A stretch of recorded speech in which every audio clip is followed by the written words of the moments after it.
I got busted by my wife buying a motorcycle. Like many guys that do this, my wife hates this hobby. I hate your motorcycles so much. I wish they would die. They're dirty, they don't work. You bring home people's garbage and you put it in our garage. Have this really loud, dirty, smelly motorcycle going around the neighborhood, kind of embarrassing. You can only go 3 houses at a time at 5 miles an hour. Super cool guy. This is what somebody wants in front of their open house. What's that? This is what someone wants in front of their open house. This is cool, Anthony. That's cool. Bringing down the value of the neighborhood.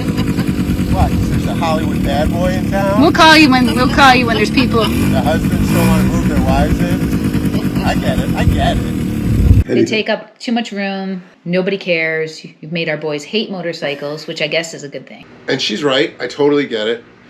Takes time, takes money. You know, I'm always oily and grimy and gross, and it smells like gas all the time. I get it.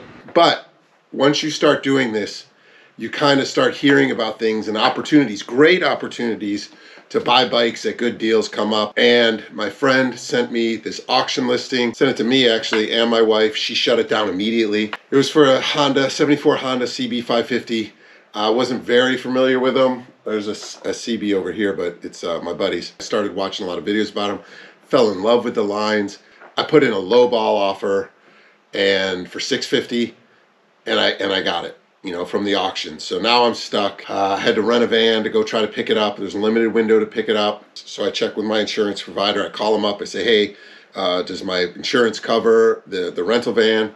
He says, yeah, sure, I'll send it over to you. So he sends it over to me and my wife in an email. And as I was reading it, I immediately get a call, and she's like, what's going on? I had to come clean. Then I had to race out. I had like an hour to pick it up. It was an hour away. When I get in the barn, put the kickstart down, have it in neutral, and it is seized. I didn't want to push it too hard. I didn't know, but right there, my heart dropped. Maybe that's why it was such a low ball offer. Maybe this engine's junk.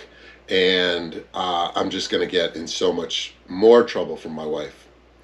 Well, turns out a little bit of rocking when I got it back. We got it unseized, and I think these things are pretty bulletproof. And it started looking like it was actually a good bike. And I got a title and keys, which I normally don't get with a lot of these bikes that I buy that are super old. And so, you know, at that point, I'm super stoked. We get it back into the garage. And then I start the video of restoration here. This is going to be a fun project. I guarantee it. Look at that. Those lines, Tim. This fine machine. Woo! It's like we were made for this. That's nice. That is a beautiful bike. This paint is, this has the sun damage, but it's beautiful. That's patina right there. Gas and Spark just took a huge step forward. We're in the budget Broncos garage, but what we have is we braved Hurricane Nicole, got completely wet, and picked up a big boy toy, which you can see right here. Well, maybe not see it, but is a bike, a real motorcycle. We're gonna fix her up and get her looking real good. And you can see us kind of struggling with it in this little minivan. Are we lifting? Nope. No.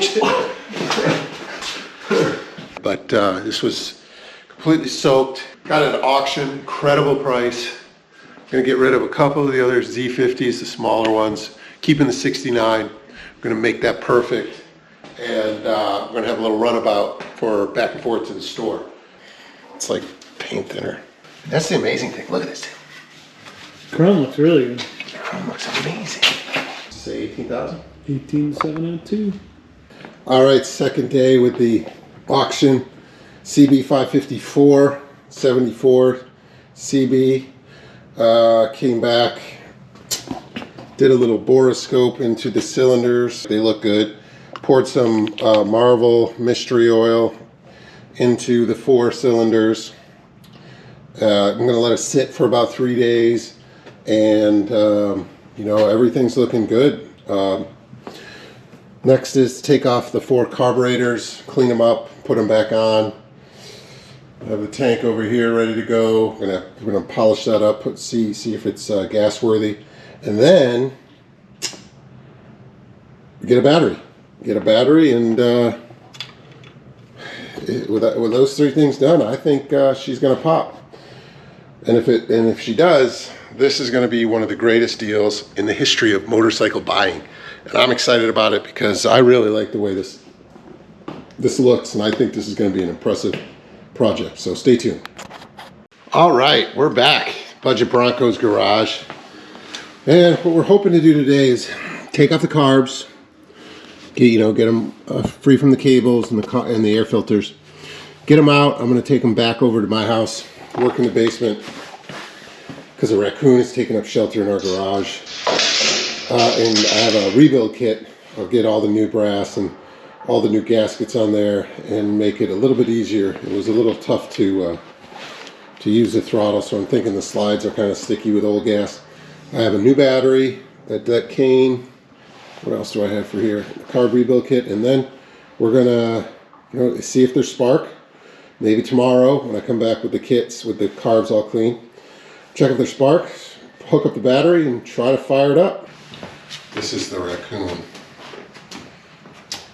Also, the garage door was closed, so it was Yeah. already in there. So we set up a camera because we heard, well, there was a garbage bag tore up. It's it just came out of like they hide, and now during the day it's hidden. He doesn't want to leave. There's usually like a hole in the metal. Yeah, like a slot. Yeah, You'd think. it's not there. I don't see one. Oh, wait a minute. Yes, there is. Doy. So all you have to do is loosen it a little it's- bit. All right, live and learn. All right, let's wiggle it just a little bit. I'm sure. I think this is it. Let's get that WD-40. I think the back is all off. Try to wiggle it and move it backwards a little bit. Ready? Go.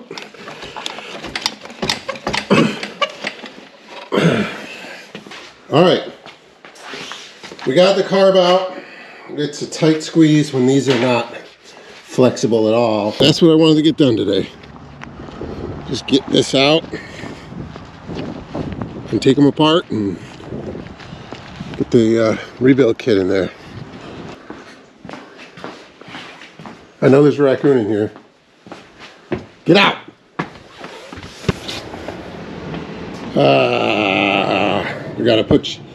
We gotta fix some things. Get you down. Look at this beautiful. You'll see this one later, but it is beautiful.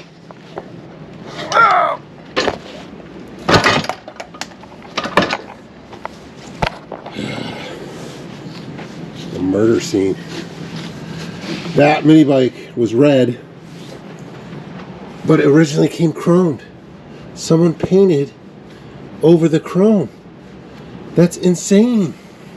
It is beautiful chrome too. I've never seen that, so that's gonna be a little project we're gonna be doing in between some things. Just so the divorce is final. Kidding. As of right now, I'm kidding, but you know how it is. Each one of these corresponds to one of these. So it'll have the gaskets and the brass in it. And I'll show you what that looks like, and we'll go as we go through and get it cleaned up and ready to go.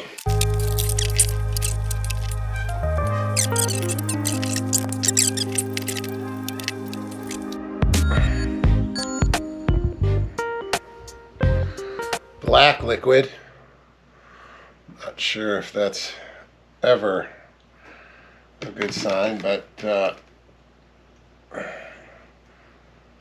float's stuck.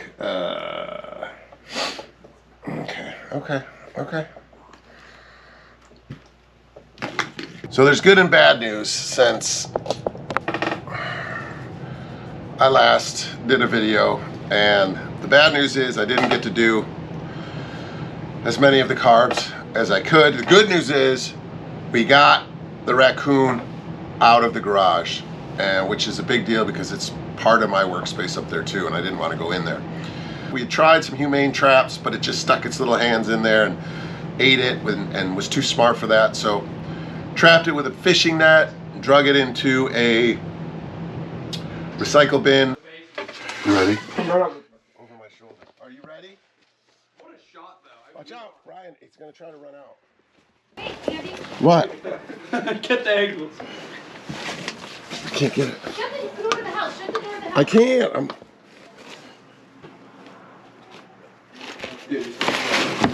He's got it. He's got it. Get him. I don't have it. Oh no.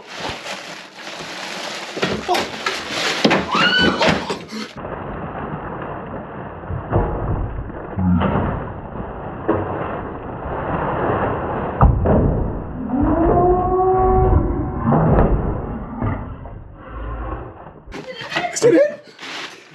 Back it up. Back it up. I think we got him.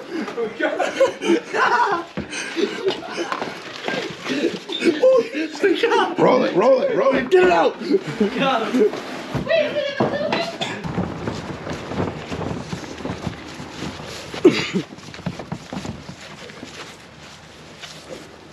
Coming down, he's coming down. And then released it across the street and have kept my garage shut for 3 or 4 days now, so I don't think it's going to come back. Hopefully it doesn't come back, but as for the carburetors, I know things can look overwhelming because it looks like a giant thing and there's going to be tons of parts, but the key to this is just to treat them as 4 individual carburetors, because that's exactly what they are. They're the exact same thing, stuck back to back to back to back. And so I don't have a lot of parts all hanging out at the same time and stuff that's going on. I'm just going to replace one at a time, clean up the bowl, get the floats working and drying them off and just making sure that they're good to go and clean each one and just go down the line. So I've got to put together my first one that I've learned a lot from, and I'll see you after they're all done, because it's going to be a pretty big job, but it's manageable if you tackle it one carburetor at a time. Okay, on the last one, well, this one is the first one I did. It kind of screwed it up because I thought there was more in there that there wasn't. I thought I knew more than I did, and I almost screwed it up. May have screwed it up, but I got to dig a little deeper into that one. But these other ones, I'll show you kind of what it looks like after sitting for, I don't know how many years it's been.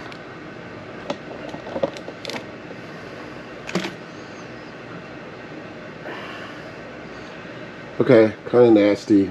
The gasket's been completely flattened and just kind of solidified gunk just sitting here.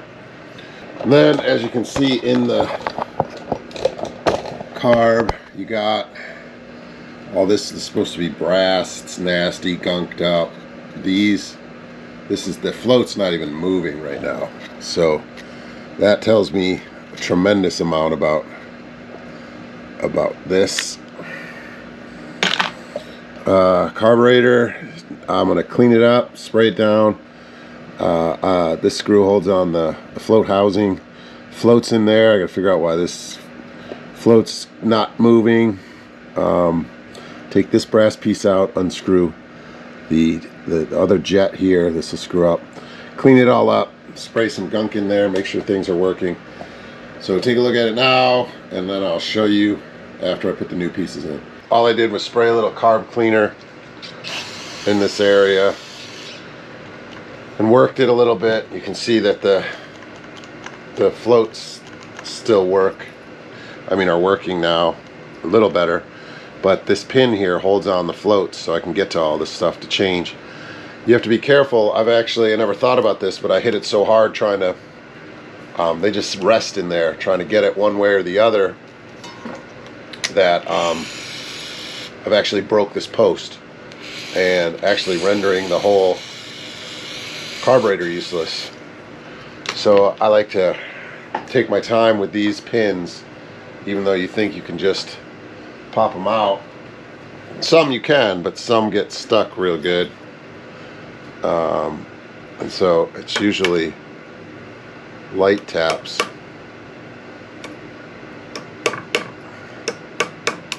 Kind of see which way it wants to go.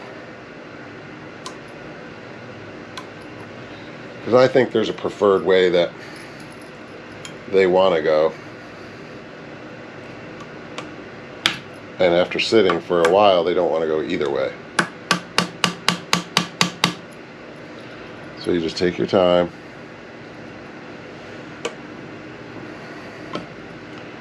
Lock her down.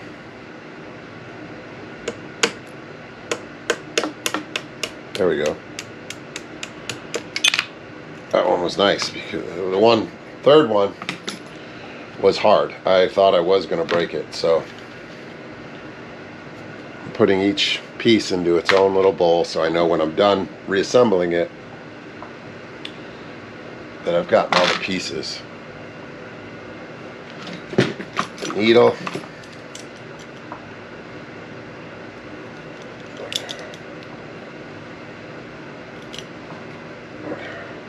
Comes out nice, but it's still a mess in there.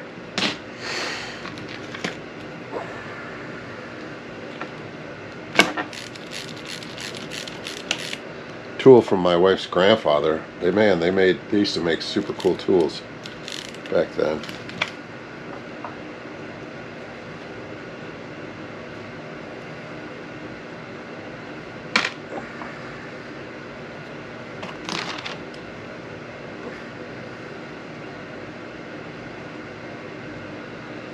O-ring, this piece.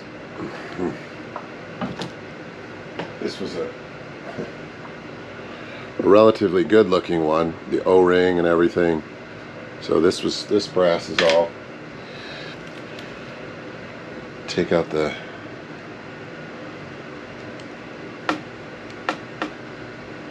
jet here.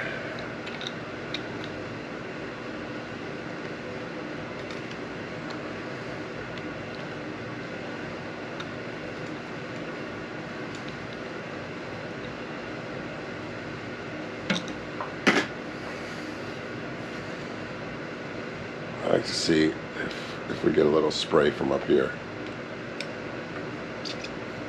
There's a little pop. And then one down the back.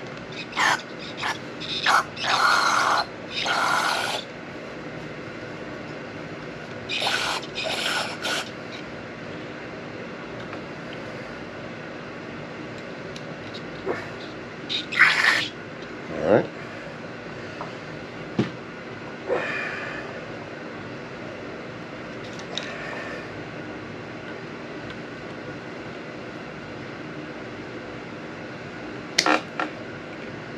This one's giving me,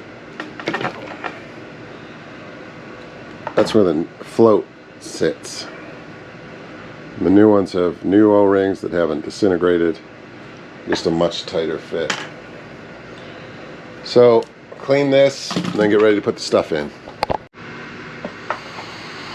Okay, this gasket, I've already gone around it, but what I do is I take a X-Acto knife and get it in the groove and go away from me and kind of just unseat it, because this thing has become part of the housing after that long. And then if you go around long enough, you can get a majority of it out, but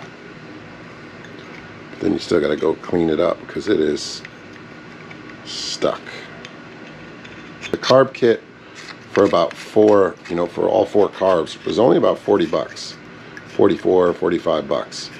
So, and it comes with new gaskets, new brass for all the parts that probably are screwed up, and then on the inside and on the outside. I'm only doing the inside now, and I'll do the outside on a case-by-case basis. So you got that ready for a new gasket.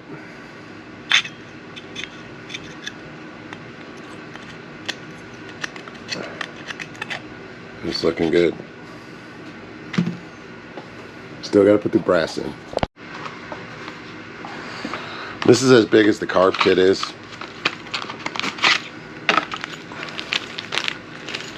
And it comes with the gasket I was just showing you. The gasket for the top of the slide. That's an important one. O-rings for the outside brass, and the ones that you need already have the O-rings on it, the emulsifier. The one that I showed you that you could barely see what it was, and that you couldn't even see an O-ring. There's an O-ring there already on it. That goes right here. Gently seat it. You can feel it. Jet. Pilot jet. Goes in here.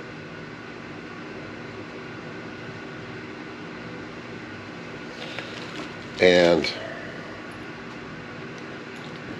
you have the needle if you want to adjust, get the new slide needle. And then you have the gas needle and housing. This goes right in here. And that gets pushed in as far as it can go. And then you have your needle right in there. So I'm going to get this seated, clean off the pin that goes through there, clean up the floats, and then get ready to put it back together.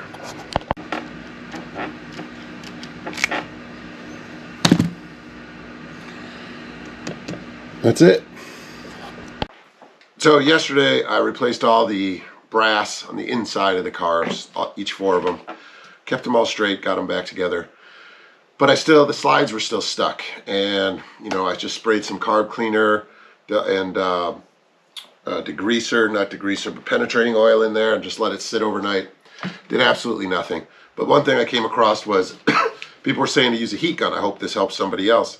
I hit the slides and the barrels a little bit with the heat gun. Got them all heated up. And works like a charm. You know, now everything's freed up. Real nice and smooth. Nice action. Not a lot of...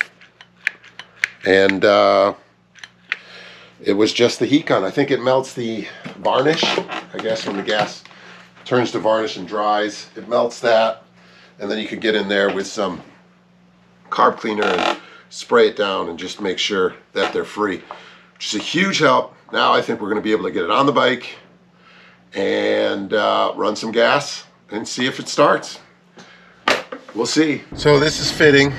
It is about to rain a ton as I'm headed back over to Tim's place. He's got the motorcycle in his garage, and we're going to check for spark first and foremost, see if it has spark. I doubt if it does. And if it does, we're going to take the carburetor, the battery, the fuel line, and oil I just got to try to see if we can start it up. I don't understand these people that can take a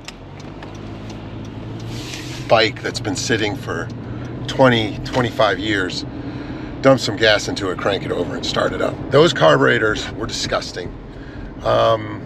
Everything was clogged. There was no way any gas would be getting through the carburetor to the engine. I highly doubt the points are going to be clean enough to create spark. And you know, just throwing a battery on that would have been a disaster. The tank was kind of rusty and just corroded, and the fuel lines were completely cracked and busted. So there was some preparation that needed to be done in order to try to start this thing. You know, first main thing is we're not going to weigh some easy stuff. Easy stuff is stuff that just happens over time. The problem is I don't know if we've ever solved why this thing got put in a garage and left and not registered and not ridden for a lot of years. That's always the fun thing that I like to do, is I like to get down to why was it put away. And once you find that and fix that, you usually can have a nice running bike that's pretty reliable. So we'll see if this does it. First thing is putting the battery in and see if things light up like a Christmas tree. See if you have the neutral gear working, and then we got to go to the starter, and then we got to see if it's got spark, and then if it's got spark, we can add gas to it. This is gas and spark, and air, it should be, and see if we can see some signs of life today. That's the goal for today. So stay tuned, see how far we get and how many mistakes we make. All right, well, we're back, and Tim just hooked up the battery, and did you turn it? Did you check the horn? Where were you, Andy, while I was hooking up the battery? What do you want to do? Did you turn it? I did. I'm sorry. You have a light. Headlight? Is these left? Negative. All right. Oh, wait a minute. There you go. Both bulbs, front and rear. So I think you have to hold it in. Wow, both of them were. So there should be a horn that goes off. No, an alarm. I think it's an idiot alarm. Oh yeah, right. After. So you don't have it. Seconds. Yeah. Turn light. Wow, look at that. Alarm's not going off. Let's try high beam. High beam. That's high. That doesn't work. No, it's a little Is bit. it? A very little bit. All right. Oh, and it works. Yeah, let you know the high beam's on. All right, so should we try the good stuff? Jesus. Horn, that's not the good stuff. Still don't want to try the starter because it's gonna. I think it'll split. Kick it. Whatever's in there, I think it's still gonna spray some of that oil we had down in there. Why don't you just put the other? Yeah. Okay. Maybe we can go. Well, maybe we'll push it outside. No. You could just thread those in a little bit just so it doesn't spew out. Let me know where you want it. How about right on top of that other oil spill? You sure the grass? This is fine. It's gonna rain and it's gonna wash it right away. All right. Did we determine it's in neutral, right? You just backed it up, so it has to be. So I don't know why the neutral. What are these?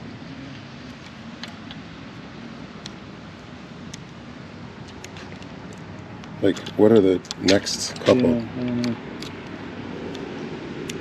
Probably one is just like accessories, so you probably want to have it all the way to the right, I would guess. Fuck. Nothing?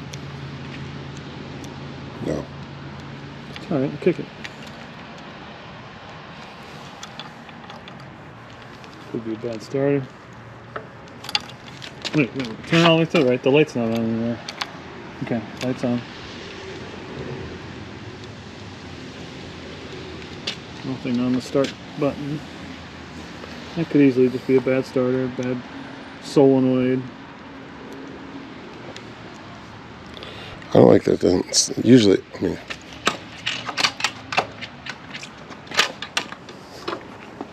The turn light is still working, right?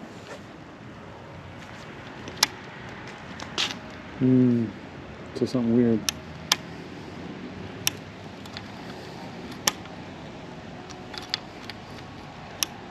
Before your turn light was working. No, it's not. You know, it could be that this light is also off now.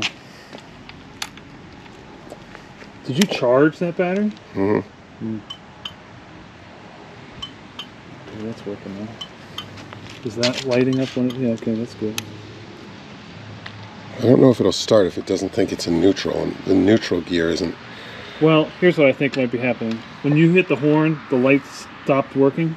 Mm-hmm. Your battery's not. It's fully juiced. Maybe it's a shite battery.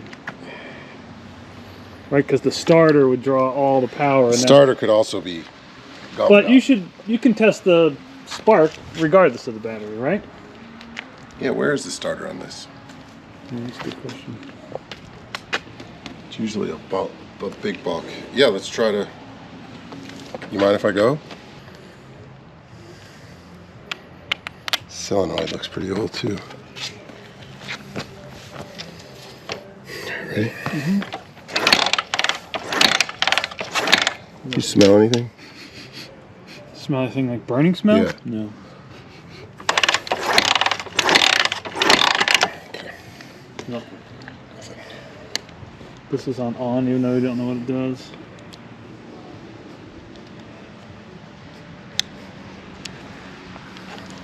So even your horn isn't working.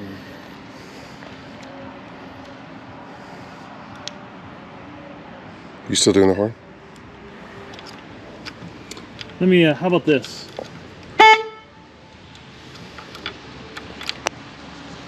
What if I hook up my battery booster? Hold on. I don't want to get crazy. Okay. So that's just, we got the horn working, but the light goes off.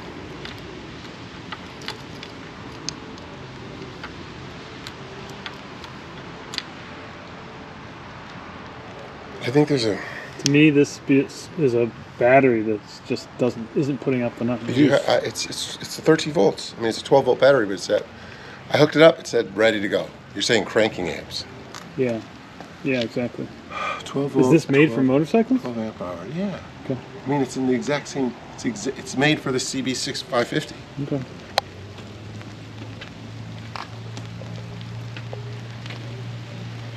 I could hook up my battery booster and just see if it makes any difference. Okay. Let's get a little update here on the CB550. Put the battery in.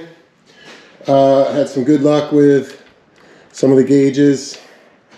The headlights came on, blinkers worked, everything was doing great.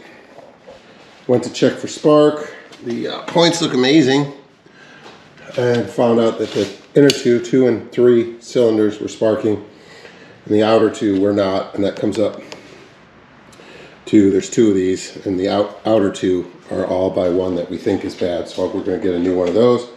We added some oil, and for the last couple of minutes we've been replacing the fuel line on the carburetors because they cracked and were nasty, and they go through these holes and then connect one to each set of carbs, and they come up to the gas tank. About too thick of fuel line, probably for like a truck or something, and we're just trying to find the right fuel line. But and the electric start does not work, and we'll figure that out why, but these still have a kicker, so we can try to start it once we get everything sorted out. So still working on it. Some good news and some bad news, but mostly good news, right, Tim? Yeah, mostly. And we'll see where we go from there. Sometimes it goes like that. You only get so far before you have to order some new stuff. Order a new coil, ignition coil. I have gas line, better gas line to get, and spark plugs. AutoZone didn't have them. So once we get those, we should be good to go. All right, this is the third time we've come back to see if we can get the CB550 running. Got the carbs off, as you can see, the tank's off. Discovered an issue with the points. So 1 and 4 cylinders aren't working, which is, we thought it was this coil, but it's actually, we switched the coil and it works. So I think it's somewhere in the points. Have a new set of points. And here, have new spark plugs. We'll get to that later. For right now, I gotta get new fuel lines into these carburetors. The spring came off, and they're kind of all messed up from just taking them apart and trying to get all the fuel lines in, which didn't work. So that's what's on tap for today, and hopefully we get the carburetors installed, carburetors fixed, installed, and then we'll mess around over here with the points. And hopefully if we get spark, carburetors on, throw some gas in it, see what we got. So Let's get to it.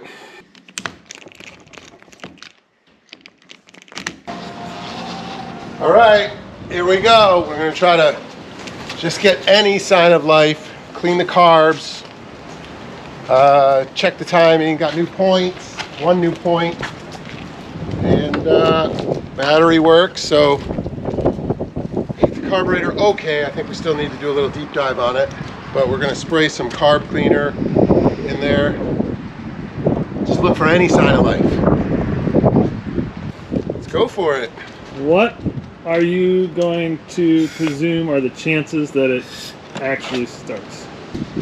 I don't think I did entirely enough. Can you give it a little? Just looking for a little sign of life.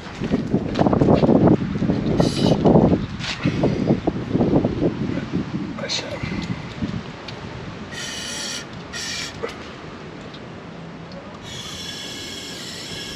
Seems like a lot. But not a lot was getting in there. You Ready? Shit. Damn it. All right, just leave it. All right. On. Run. Clutch. I saw actual.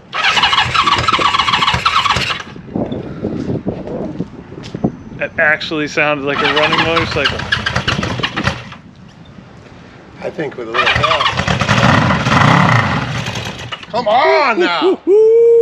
That's nice! That sounded good. That was actually running. Alright, so it's the first started with a little brake clean in the carburetors. This time we put a little gas down the tubes with a little syringe thing over there. And we're going to see if the carburetors actually suck it up. So we bypassed the carburetors float and bowls and went straight into the cylinders. Now we're going to see if it starts on using its own gas.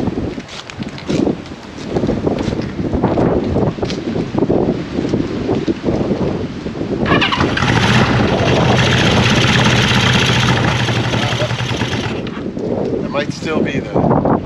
Yeah, that could be the leftover starting fluid. Yeah, that stuff would have burned off by now.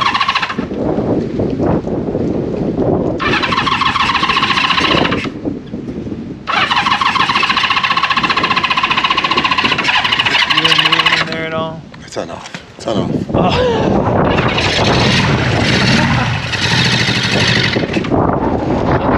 When I let this off. Good news is that fuel did go down a little bit, so fuel's No getting leaking, through the car. So I don't know if the neutral switch is still shutting it off when I let go of the clutch. I would say it definitely would be. Okay, well that's what happened that time. I let go of the clutch. Don't let go of the clutch. So let's do it again. On.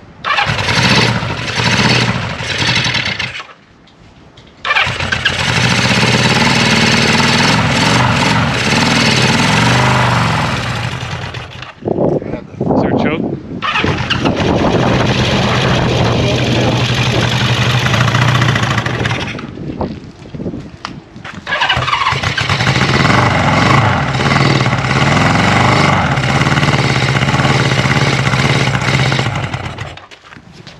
Is there still gas in the tubes?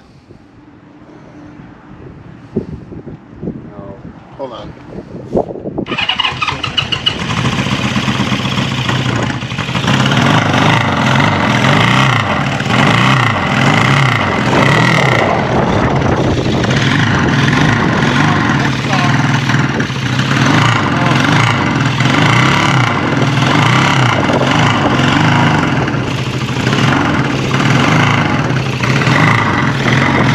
Smoke on that side. Look at the smoke! You have to get some gas now. Yeah, alright, I'm going to now take the tank. One of the 4 tanks I got with this bike. Clean it a little bit. And get it ready for gas. And I'll come back with some gas. This isn't the one I want. This is the one I want. I'll come back with gas. Or do you have a little gas? I can just we'll throw some gas in it and see if it how long it wants to run. That is a good sign. That was awesome. Very good sign. Nice. Give it up. You did not think that. What were your chances? I was giving it a solid 50-50. Well, you didn't see the step I skipped at the cleaning the carb. What's The emulsifier tube that's in the carb, you're supposed to punch it out. I didn't punch it out. I'm using the old tube. I wondered why. Well, you said you tested and air was getting through. Yeah, gas was getting through. So, but that sounded good. I'm excited to hear all of them going and ready. So let's get that tank on and see what we can do. All right, I'm gonna check to see how we're doing with the tank here. It looks pretty good. I'm gonna dump a little gas in there and shake it around and dump it out. See what we can see in the cream pies container. See how much kind of loose stuff is in there, and then see where we have to go from there. So and then we'll dispose of the gas.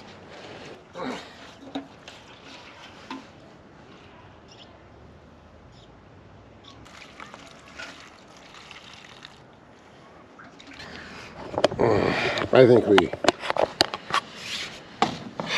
think we knew the answer. All right, I got some work to do on this tank. Good news, does not leak, even from the pepcock. So I guess that's good. It's not good, but all right. Very little. Jesus. Hey, I bet you can't start it with the Kickstarter. Way to fake it. Now for the millennial friends, the cool part of this is the kickstart. Wow. One kick. This first ride was amazing. It wasn't because it was long, it was short. It was ended up being about 5 miles, but it was eventful.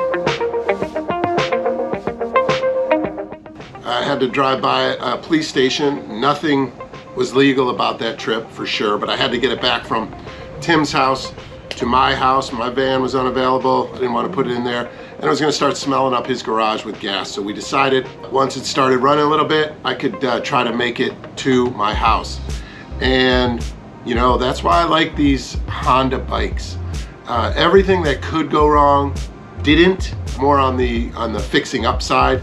It started off seized, but with just a little bit of gentle motion. We unseized it. It had typical points problems, typical gas problems, typical carburetor problems. But as far as mechanically, that bike is sound. And you know, once we started revving it up, we got to get it hooked back up to the airbox. And I think we'll solve a lot of our choke issues that we had. But getting back on the road, I haven't ridden a real motorcycle in about 30 years. I took a Honda 650 Nighthawk, 1984 Honda 650 Nighthawk with a buddy of mine who had a Suzuki GS 550. Neither of us had license, and we drove it from Rochester, New York, down to Kissimmee, Florida. He drove his back. I got to somewhere in Georgia on 95, and I had overfilled the oil and it exploded. It was a mess. So I haven't ridden a motorcycle in a while because I don't know why, but once getting back on the road, it was magical. I mean, it all came back to me. I had Tim behind me filming it for the whole way. We had some issues. As soon as I went to take a turn, all the electronics went off. Turns out I had put the wrong fuse in, and we blew a fuse. Maybe it was getting too much juice. What happened? We got about this far, 3/4 of the way home, and it looks like I only put 7 amp fuses in all the ones, and they were supposed to be a 15 amp. So it died, and I switched some fuses around. It looks like I have power. We'll see if it starts up. I don't know. Did you almost crap your pants when that cop pulled out? Yeah. Did you get that? I think so. I waved. I gave the old wave. You did? So I rearranged some fuse, got back on the road, tried to go up a big hill. Turned out it was bogging down. I think it was fully choked at this time. Just some air issues we were having. So I had to go back around. Going around. I'm gonna go around. I can't get up this hill. Decided to press on. Went down a pretty long road to get to a back way where I could really kind of gun it up a hill. and get to a relatively flat spot. You know, at this spot is when I realized how magical the moment was, kind of out of the danger of being caught, out of the danger of breaking down. Worst comes to worst, we could have walked it to my house, but it was this road, just a beautiful wooded road that really did something. You know, I had been driving this road for probably 23 years in my car, and I forgot how everything changes when instead of passing through the scenery, you're in the scenery. And this was just one of those roads that took on a whole new life for me, passing it, you know, on a motorcycle. And it really gave me back the reasons why I love motorcycle. I'm not going to drive this one crazy. I still don't trust people on the road, but just that one stretch of road just made it all come back, and it was amazing. And really appreciate that we got this running, and that it can run better. I got it titled. I'm going to insure it, and I'm going to have a bike to kind of just go around the neighborhood, go back and forth a couple miles, and just have fun with, and reconnect with that motorcycle feeling that you get when you're on two wheels on a road like that. It was amazing.